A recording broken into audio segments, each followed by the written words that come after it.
Indian cricket team की Jersey से dream 11 हट गया है। आखिर ऐसा क्यों हुआ? उसके पीछे रीजन है, पार्लियामेंट ने 22 अगस्त 2025 को एक लॉ इंट्रोड्यूस किया। लॉ का नाम है promotion and regulation of online gaming act 2025। इस एक्ट के आने के बाद ऑनलाइन गेम्स जो कि गैम्बलिंग और बैटिंग से डील करते हैं, जैसे कि ड्रीम 11, विंजो, माई सर्कल 11, एमपीएल, रमी और पोकरबाजी और भी कई सारे एक्ट हैं, उन सभी को हटा दिया जाएगा। इसको बेहतर समझने के लिए हमें यह समझना पड़ेगा कि ऑनलाइन गेम्स जो हैं वो दो तरीके के होते हैं, या तो चांस बेस्ड गेम्स होते हैं या वो स्किल बेस्ड गेम्स होते हैं। ये एक्ट ये कहता है आज से ये दोनों ही एक्ट हट जाएंगे। इसके पीछे जो रीजन दिया गया है वो ये है कि इससे दो इंपैक्ट क्रिएट हो रहे हैं।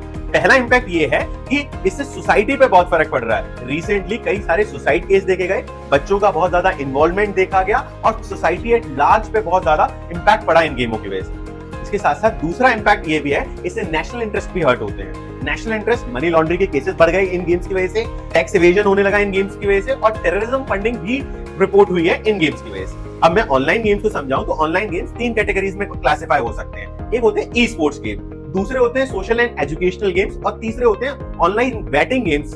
तो ये लॉ जो है वो ई स्पोर्ट्स को और सोशल एजुकेशनल गेम्स को मना नहीं कर रहा है। ये जो लॉ है वो मना करता है रियल मनी गेम्स जो हैं उनको। ई स्पोर्ट्स गेम्स क्या होते हैं, जैसे फीफा हुआ, क्रिकेट हुआ या फिर पबजी हुआ और इस तरह के जो गेम्स हैं जो वीडियो गेम्स के तौर पे देखे जाते हैं, जिनके कॉम्पिटिशंस भी होते हैं तो वो भी वैलिड है। सोशल और एजुकेशनल गेम्स की बात करूं तो इसमें आप लूडो किंग दे सकते हो, आप इसमें चेस देख सकते हो, कैंडी क्रश और इस तरह के जो गेम्स हैं उनको देख सकते हो। प्रॉब्लम है online batting and gambling games. In games में एक्चुअली जो मोटिव होता है वो ये होता है कि मैं पैसे लगा रहा हूं ताकि मैं और पैसे कमा सकूं। जो पार्लियामेंट ये भी कहता है कि इसका एडवर्टाइजमेंट और प्रमोशन भी बैन रहेगा कंप्लीटली। इसी वजह से जर्सी पे से ड्रीम 11 हट गया है। अब इसकी अगर मैं लीगल कॉन्सिक्वेंसेस की बात करूं तो ये कॉग्निजेबल और नॉन बेलेबल ऑफेंस रहेगा। अगर आप प्रोडक्शन करते हैं इन गेम्स का तो आपको सजा 3 साल की मिलेगी और अगर आप इनका एडवर्टीजमेंट करते हैं या प्रमोशन करते हैं तो आपको 2 साल तक की सजा मिल सकती है।